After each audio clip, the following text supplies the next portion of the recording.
Panel members అందరికి నమస్కారం. ఏంటండి మళ్ళీ రాజధాని అంశం, ఎన్నికల క్యాంపెయిన్లు, పొత్తులు ఇవన్నీ నడుస్తుంటే దీన్ని మళ్ళీ ఏదో సైడ్ ట్రాక్ వెళ్తున్నట్టున్నది ఇష్యూ. వర్మ గారు, ఇది సింపుల్ గా అర్థం కావడం కోసం ఒక ఉదాహరణ చెప్తా. ఈ రోజు మీరు హైదరాబాద్ లోనే ఉన్నారు కదా, తెలంగాణ రాజకీయం ఏమి నడుస్తుందండి ఈ రోజున? మొత్తం మీడియా అంతా మేడిగడ్డ అని కాంగ్రెస్ పార్టీ, అదే విధంగా బిఆర్ఎస్ ఏం చెప్తుంది, తెలంగాణకు సంబంధించినటువంటి కృష్ణా జలాలకు సంబంధించినటువంటి హక్కులు వ్యవహారం. అవును, వీళ్ళిద్దరు ఎవరు రాజకీయం వాళ్ళు చేస్తున్నారు. ఎందుకు చేస్తున్నారు?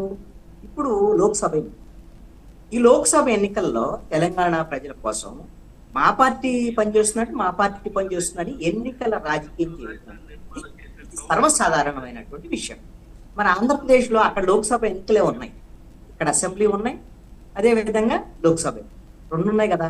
ఇక్కడ అసెంబ్లీ ఎన్నికలు ఉన్నటువంటి నేపథ్యంలో ఎవరు రాజకీయం వాళ్ళు చేస్తారు. వైఎస్ఆర్ కాంగ్రెస్ పార్టీ కొత్త రాజకీయానికి తెరలేపింది అనుకోవచ్చు. ఈ రాజకీయం మీద రేపు పొద్దున తెలుగుదేశము, జనసేన, బీజేపీ ఏ విధంగా ముందుకు వస్తాయి ఏంటి అనేటువంటిది చూడాలి. ఏంటి కొత్త రాజకీయం మొన్నటిదాకా ఏం చెప్పారు వైఎస్ఆర్ కాంగ్రెస్ పార్టీ వాళ్ళు? 3 రాజధానులు, 3 ప్రాంతాల అభివృద్ధి చెందాలి, కార్యనిర్వాహక రాజధాని విశాఖపట్నం, ఇవన్నీ మనకు తెలిసినటువంటి విషయాలు. కొత్త విషయాన్ని ఏం తీసుకొచ్చారు వైవి సుబ్బారెడ్డి? ఇప్పుడైతే మన దగ్గర డబ్బులు లేవు, ఇంకొక 5 ఏళ్ళో 10 ఏళ్ళలో హైదరాబాదే ఉమ్మడి రాజధానిగా కొనసాగనివ్వండి. హైదరాబాద్ ఉమ్మడి రాజధానిగా ఉంటే మనకు డబ్బులు వచ్చినప్పుడు, శక్తి వచ్చినప్పుడు రాజధాని కట్టుకుందాం అని. ఒక రాజధాని కడతారా, 3 రాజధానులు కడతారా, 33 రాజధానులు కడతారా, అది వేరే విషయం. ఎవరు గవర్నమెంట్ లో ఉంటారు ఏంటి అనేది వాళ్ళ ప్రయారిటీస్ బట్టి ఉంటుంది. ఇప్పుడు తెలుగుదేశం, జనసేన రేపు పొద్దున్న గెలిచాయి అనుకోండి. సపోజు జనసేన ఏం ప్రతిపాదన చేసింది ఉమ్మడి మేనిఫెస్టోలో? అమరావతి రాజధాని ఉండాలి అనేటువంటి ప్రతిపాదన చేసింది. రేపు పొద్దున వాళ్ళు గెలిచారు, అమరావతి రాజధాని కట్టడానికి ప్రయత్నం చేస్తారు. మరి వాళ్ళు 2014 నుంచి 19 వరకు వాళ్ళ గవర్నమెంటేగా ఉంది, మరి కట్టగలిగారా? కట్టలేకపోయారు. ఎందుకు కట్టలేకపోయారు? చంద్రబాబు నాయుడు బీజేపీ మమ్మల్ని మోసం చేసింది, రాజధానికి నిధులు ఇస్తానది ఇవ్వలేదు అని నల్ల చొక్కాలు చేసుకొని గల్లీ నుంచి ఢిల్లీ వరకు పోరాటం చేశాడు. బీజేపీ మోసం చేసిందని.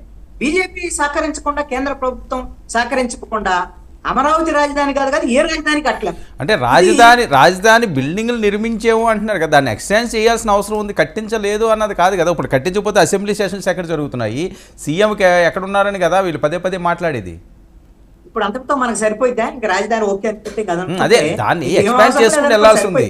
కృష్ణాంజనేయులు గారు, నాదొక్క మాట అండి. అమరావతి రైతుని కూడాను అమరావతి రాజధాని కట్టలేదు అనే మాట అనొద్దండి. ఆల్రెడీ సుపరిపాలన సజావుగా సాగుతూనే ఉందండి. వీళ్ళకి వచ్చి నష్టం లేదు. సొంతంగా వీళ్ళ స్వార్థ ప్రయోజనం, రాజకీయ ప్రయోజనాల కోసం రాజధాని కట్టలేదనే మాట వేస్తున్నారు. వీళ్ళకి వచ్చిన నష్టం ఏంటండి? ఇప్పుడు ఉన్న వాటిలో పరిపాలించడానికి వీళ్ళకి వచ్చిన ఇబ్బంది ఏంటండి? సరే, మీరు ప్రశ్న అడిగారు కదా, మిమ్మల్ని కూడా నేను ఒక ప్రశ్న వేస్తాను, వినండి. 2014 నుంచి 19 వరకు గవర్నమెంట్ ఉన్నప్పుడు అప్పుడు ముఖ్యమంత్రిగా ఉన్నటువంటి చంద్రబాబు నాయుడు అసలు అమరావతి రాజధాని నిర్మాణానికి సంబంధించినటువంటి ఎన్ని నిధులు కావాలని అడిగారు, ప్రతిపాదన ఏం చేశారు, కేంద్ర ప్రభుత్వం ఎందుకు ఇవ్వలేదన్నారు, 1,00,000 కోట్లు కావాలని అడిగారు అంటలేదా? ఇప్పుడు వస్తాయా రావనేది వేరే అంశం. నేననేది ఈ